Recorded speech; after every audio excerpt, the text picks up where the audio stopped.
Hey guys, तो कैसे हैं आप लोग। मैं हूं आपका होस्ट आकाश और स्वागत है आपका एक और नई वीडियो में।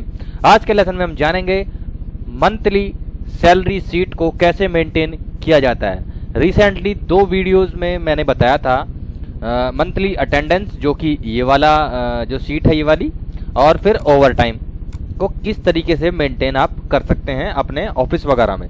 ठीक है, अब हम समझेंगे। अच्छा, उससे पहले मैं बताता हूँ, अगर आपने ये वीडियोस नहीं देखी हैं तो प्लेलिस्ट का लिंक आपको ऊपर आई बटन में मिल जाएगा। पूरी प्लेलिस्ट आप देख सकते हैं डेटा एंट्री की, और भी आने वाली वीडियोस में बहुत ही ज़्यादा इंटरेस्टिंग टॉपिक आने वाले हैं। तो अभी बात कर लेते हैं यहाँ पर मंथली अटेंडेंस, ओवर टाइम और पूरा यहाँ पर सैलरी शीट को कैसे मेंटेन किया जाता है मंथली। तो यहाँ पर मैं लिख देता हूँ सैलरी शीट। ठीक है, अब एक हेडिंग तैयार कर लेते हैं। यहाँ पर ये इंसर्ट में जाएंगे और यहाँ से वर्ड आर्ट पे जाएंगे। यहाँ पर जो है हमें लेना है मंथली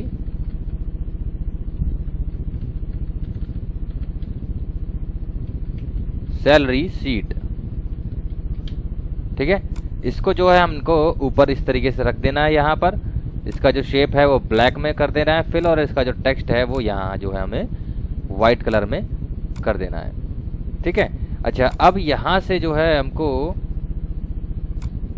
पूरा अटेंडेंस और ओवर टाइम वगैरह तो मेंटेन हो ही रखा है, लेकिन इसमें यहाँ पर जो है इसको कॉपी कर लेंगे फिर से। ठीक है, सैलरी शीट पर जाएंगे और यहाँ पर जो है पेस्ट लिंक करना है हमको, जैसे कि हमने लास्ट वीडियो में मैंने बताया था। ये हो गया, यहाँ पर एम्प्लॉय नेम हो गया, एम्प्लॉय कोड हो गया, और ये सारी चीज़ें इसको रैप टेक्स्ट कर देता हूँ मैं। इससे क्या होगा, ये वर्ड जो है टूट जाएगा। यहाँ पर डबल क्लिक कर देंगे इस तरीके से, ये ऐसे, तो ये इस तरीके से हो जाएगा। ठीक है, सिलेक्शन कर लिया और इसको सेंटर में बीच में ऐसे कर दिया। ठीक है, तो ये इस तरीके से हो गया। अब यहाँ पर जो है आती है हमारी बेसिक सैलरी, उसकी बेसिक सैलरी। तो जो भी कंपनी ने इस एम्प्लॉय की बेसिक सैलरी लगाई होगी वो यहाँ पर आ जाएगी। जैसे कि मैं कुछ रैंडम नंबर ले लेता हूँ, लेकिन आपको जो है अपने कंपनी के हिसाब से जो सैलरी जिस एम्प्लॉय की है उसके अकॉर्डिंगली यहाँ पर डालनी है। तो जैसे कि मैंने यहाँ पर ले लिया 7500 से लेकर 12500 तक की यहाँ पर हमको जो है वो चाहिए। तो इसको डबल क्लिक कर लेंगे, यहाँ से रैंडम नंबर यहाँ सैलरी के आ जाएंगे। ठीक है, कॉपी करने के बाद में यहाँ से मैंने पेस्ट वैल्यू कर दिया इसको, तो रैंडमली सैलरी हमारे पास में बन गई। कुछ ज़्यादा टाइम नहीं लगा, लेकिन आपको रजिस्टर में से मेंटेन कर करके आपको इसमें लिखना है।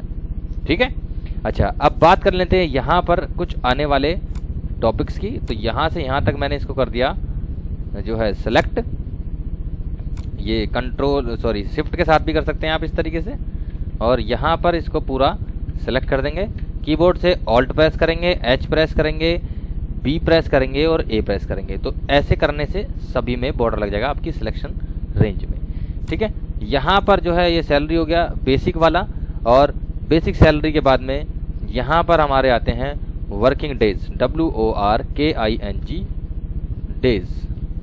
ठीक, थोड़ा सा वीडियो लंबा हो जाएगा, तो इसको प्लीज़ पूरा और लास्ट तक आपको देखना है, ताकि आपको बेहतर तौर पर ये समझ में आ सके। ठीक है, ये हो गया। मैं सभी को एक साथ सिलेक्शन कर लेता हूँ और यहाँ से इसको सेंटर में कर देते हैं और इसको रैप कर देते हैं, तो ये ऑटोमेटिक सब अपने आप काम करेगा। यहाँ पर वर्किंग डेज हो गया। ठीक है, और इसके बाद में यहाँ पर आ जाता है आपका ओवर टाइम। ठीक, ओवर टाइम के बाद में यहाँ पर आ जाएगी आपकी मंथली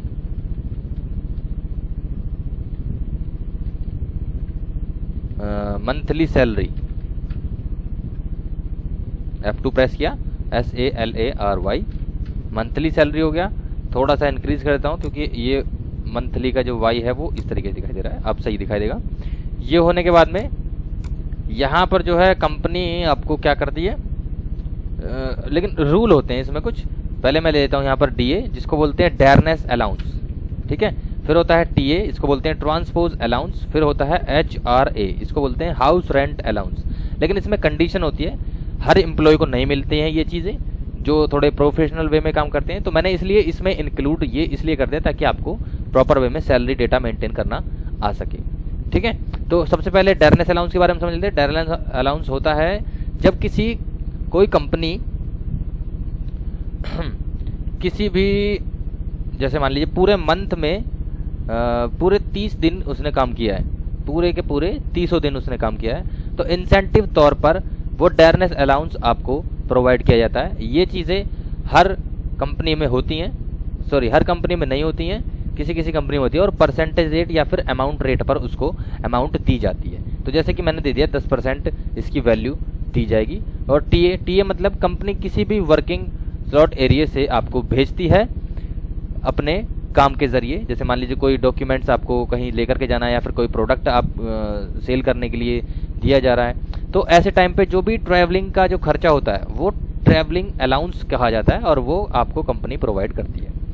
ठीक है, इसको ये दे दिया मैंने यहाँ पर 15%। ठीक, मतलब मैं ही दे रहा हूँ अभी तो, लेकिन आपको कंपनी के अकॉर्डिंगली चलना है। और ये HRA house rent allowance, company आपको किसी पर्पज से बाहर भेज रही है किसी भी काम से, और वहाँ पर जो रहना सहना और खाने पीने का जो भी खर्चा होगा उसको हाउस रेंट अलाउंस कहा जाता है, तो कंपनी उसको भी प्रोवाइड करती है। फिर इसके बाद में यहाँ पर आता है ग्रॉस पे। ठीक है, ग्रॉस पे के बाद में यहाँ पर EPF होता है, यानी एम्प्लॉई सिक्योरिटी इंश्योरेंस जिसको बोलते हैं, sorry provident fund, employee provident fund जो होता है। इसके बाद में यहाँ पर जो है वो ESI होता है, intra state security insurance, ESI। यहाँ पर जो है आपका लगेगा टोटल डिडक्शन। ठीक है, टोटल डिडक्शन हो गया। इसके बाद में यहाँ पर मैं लास्ट में पॉइंट देना चाहूँगा इसमें, यानी जो लास्ट में पॉइंट होता है वो होता है कैश इन हैंड, यानी सैलरी आपको कितनी मिलेगी। ठीक है, बाकी का एरिया ये वाला थोड़ा सा एवं ही है, तो इसको हम कर देते हैं डिलीट, और इसका जो साइज़ है वो जो ज़्यादा इंक्रीज़ हो रहा है तो इसको कर देते हैं यहाँ से यहाँ तक, इस तरीके से। ठीक है, और इस एरिया को कर देते हैं यहाँ से यहाँ तक बोल्ड, ताकि ये थोड़ा सा लुकिंग वाइज हो जाए। अब वर्किंग डेज कैसे आपको अटेंडेंस शीट से लिंक करने होंगे। ठीक है, तो बहुत ही ज़्यादा यहाँ से इंटरेस्टिंग वीडियो होने वाला है, प्लीज़ यार पूरा देखना है आपको लास्ट तक। ठीक है, सब्सक्राइब आप भले ही करो या मत करो, लेकिन वीडियो को पूरा देखो आप। ठीक है, बस मैं आपसे यही रिक्वेस्ट करूँगा, पूरा देखेंगे। यहाँ पर जो है वर्किंग डेज को कैसे निकालना है, इक्वल ऐसे प्रेस कर लिया। ठीक है, प्रेस करने के बाद में आपको मंथली अटेंडेंस वाली शीट पर जाना है। यहाँ पे लिया प्रेजेंट डेज प्लस लीव। तो लीव जो है बहुत सी कंपनियां होती हैं कि वो प्रोवाइड करा देती हैं, ताकि देखिए लीव और एब्सेंट में मैं बताता हूँ डिफरेंस क्या होता है। लीव जो होती हैं कंपनी को पूरी डिटेल या फिर मेंशन करके आपको देनी होती हैं एप्लीकेशन बतौर तौर पर। ठीक है, तो इसलिए लीव जो है 1-2 लीव माफ़ हो जाती हैं, तो उसका जो पे आउट है वो सैलरी मिल जाता है आपको। तो इसलिए वर्किंग डेज कितने बैठ रहे हैं यहाँ पर, 30 डेज। ठीक है, यहाँ पर जो है अगले ऑप्शन तरफ बढ़ते हैं, over time. Over time actual में टोटल मैंने इस वाली शीट पर निकाल रखा है, लेकिन आपको यहाँ पर देखना है। ठीक है, तो यहाँ से भी देख सकते हैं, लेकिन हमें टोटल जो है इसका यहीं पर चाहिए। तो इक्वल क्या करेंगे, इक्वल किया SUM सम, ब्रैकेट को ओपन कर लिया, ओवर टाइम वाली शीट पर गए और यहाँ से इसको कर लिया सिलेक्ट, और कर देंगे एंटर। एंटर प्रेस करती टोटल जो उसका ओवर टाइम है वो यहाँ आ जाएगा। और इससे पहले मैं यहाँ पर एक जो है सेल और इंक्रीज कर लेता हूँ, यहाँ पर ओवर टाइम की सैलरी आ जाएगी ये इस तरीके से। ठीक, ये 2 चीज़ें हो गई यहाँ। अब हमें निकालना होगा सैलरी का बायोडेटा। कैसे निकालेंगे, इक्वल बटन दबाना है आपको, बेसिक सैलरी पर ऐसे क्लिक कर देना है।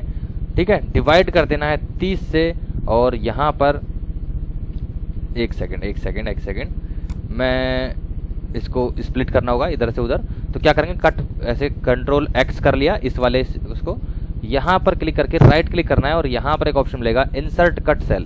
तो इससे होगा क्या, जो डेटा हमारा इस साइड में था वो इस साइड पहुँच जाएगा, और जो इधर था वो इस साइड आ जाएगा। तो हमें मंथली सैलरी यहाँ पर निकालनी है। अब निकालते हैं, इक्वल किया यहाँ पर, और मैंने बेसिक सैलरी पर क्लिक किया, इसको भाग कर दिया 30 से। तो होगा क्या, 1 दिन की अमाउंट इसकी आ जाएगी, यानी 8 घंटे इसने 8 घंटे में इतनी अमाउंट का काम किया। फिर से डिवाइड कर देंगे किससे, सॉरी मल्टीप्लाई कर देंगे जितना भी उसका वर्किंग डेज होगा। एंटर प्रेस करते ही जो भी वर्किंग डेज के अकॉर्डिंगली अमाउंट है वो यहाँ ऑटोमेटिक आ जाएगी। ओवर टाइम निकालना है। ओवर टाइम के लिए इक्वल प्रेस करेंगे और इसकी जो बेसिक सैलरी है उसको सिलेक्ट किया, भाग कर दिया यानी डिवाइड 30 से, और एक दिन की अमाउंट आ गई। क्योंकि मुझे ओवर टाइम के लिए 1 घंटे की सैलरी निकालनी है तो क्या करेंगे, फिर से डिवाइड कर देंगे किससे, 8 से। तो ऐसा करने से क्या होगा, इस बेसिक सैलरी के अकॉर्डिंगली क्या हुआ, 1 घंटे की अमाउंट निकल गई। थोड़ा सा कॉम्प्लिकेटेड हो रहा होगा शायद, बस आपको ध्यान से देखना है। मल्टीप्लाई कर देंगे जितना भी उसका मंथ में ओवर टाइम होगा टोटल। ये टोटल ओवर टाइम है, मैंने यहाँ ले लिया और एंटर प्रेस कर दिया। तो टोटल ओवर टाइम की जो अमाउंट बनी है वो इसकी ये हो गई। तो डेयरनेस अलाउंस पे आ जाते हैं। यहाँ पर मैंने ऐसे इक्वल प्रेस किया, बेसिक सैलरी का कितना लिखा हुआ है यहाँ पर, मल्टीप्लाई 10% और एंटर। ठीक है, 1058 रुपये 1 पैसे बन गया इसका। यहाँ पर बेसिक सैलरी का मुझे निकालना है ट्रैवलिंग अलाउंस को, मल्टीप्लाई कर देंगे कितना है 15% और एंटर। 15% इतना हो गया।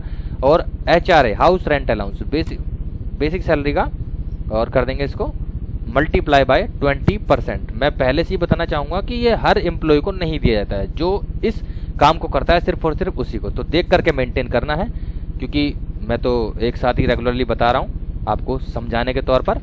ठीक है, तो आपको रजिस्टर में से जो भी चीज़ें हैं रजिस्टर में से मेंटेन देख देख करके करनी होती हैं। अब अगले टॉपिक की तरफ बढ़ते हैं। यहाँ पर आता है ग्रॉस पे, यानी इसको मिली क्या क्या चीज़ें हैं। तो क्या करेंगे, सिंपल इक्वल बटन दबाया, जो जो चीज़ें मिली हैं, देखिए बेसिक सैलरी है प्लस कर दिया, ओवर टाइम भी मिला है प्लस कर दिया, DA plus TA plus HRA enter. ठीक है, इस तरीके से जो उसका ग्रोस पे बना है वो कितना है, 19,486 रुपये 68 पैसे। ये इतनी उसकी सैलरी बनी है। अब इस ग्रोस पे में से PF काट लिया जाता है, जो कि आपको 6 महीने के बाद में डबल करके कंपनी देती है। ये हर कंपनी का होता है। यहाँ पर आपको करना क्या है, एम्प्लॉय जो PF फंड होता है, प्रोविडेंट फंड, उसका 12.5% जो है हर कंपनी डिडक्ट करती है, और 6 महीने के बाद में इसका जो है 25% आपको देती है, यानी डबल करके। तो ये इस तरीके से निकलेगा। मैं फिर से दिखाता हूँ क्योंकि बातों में लग गए थे। इक्वल किया, ग्रोस पे मल्टीप्लाई 12.5%, ये इस तरीके से लिखना है, और यहाँ पर आपका सोल्यूशन आ जाएगा। ESI का रेट अप या डाउन होता रहता है, तो इसका भी मैं रेट चार्ज कर देता हूँ। यहाँ पर मल्टीप्लाई कर दिया, 1.62 भी हो सकता है और 75 भी हो सकता है। इस तरीके से इसका एम्प्लॉय जो इंटर स्टेट सिक्योरिटी इंश्योरेंस का परसेंटेज होता है वो ये हो गया, यानी 200 से 300 रुपये आपका डिडक्ट होता है मंथली सैलरी से। यहाँ पर टोटल जो डिडक्ट हुआ है वो कितना हुआ है, इन दोनों वैल्यू को हम यहाँ से प्लस कर देंगे। यानी कैसे करना है, इक्वल बटन दबाया, ये वाली वैल्यू प्लस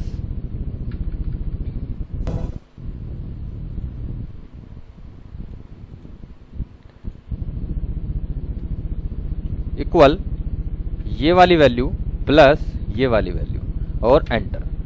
प्रेस करते ही इसका टोटल डायरेक्शन आ गया। यहाँ पर जो है कैश इन हैंड दिखाना है, यहाँ पर ऐसे क्लिक किया, ग्रोस पे को माइनस कर देंगे टोटल डिडक्शन से, टोटल वैल्यू यहाँ आ जाएगी, ये देखिए। ठीक है, इसको सिलेक्ट कर देंगे और पूरा सिलेक्ट करने के बाद में यहाँ पर आपको डबल क्लिक ऐसे करना है, सबका एक बार में ही सॉल्यूशन आ जाएगा। बाकी पॉइंट ऑफ व्यू जो पॉइंट आ रहे हैं यहाँ पर इस तरीके से, इसको हटाने के लिए क्या करना है, इस वाले बटन पर यानी डिक्रीज डेसिमल वाले ऑप्शन पर ऐसे क्लिक करना है। तो ऐसे करने से इसकी जो जीरो वाली जो अमाउंट है वो सब गायब हो जाएंगे और इसको सेंटर में ऐसे कर देना है। ठीक है, तो इस तरह से आप इसको मेंटेन कर सकते हैं मंथली सैलरी शीट को। तो गाइज मिलते हैं इसी तरह के इंटरेस्टिंग टॉपिक के साथ में। पहले तो आप कमेंट में मुझे बताइए कि वीडियो कैसा लगा।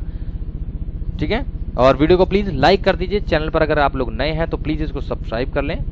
मिलते हैं इसी तरह के इंटरेस्टिंग टॉपिक के साथ में। पे स्लिप वाला सेक्शन अभी यहाँ से चलने वाला है, तो मिलते हैं उसी वीडियो में। Thank you so much, take care, bye bye and love you guys.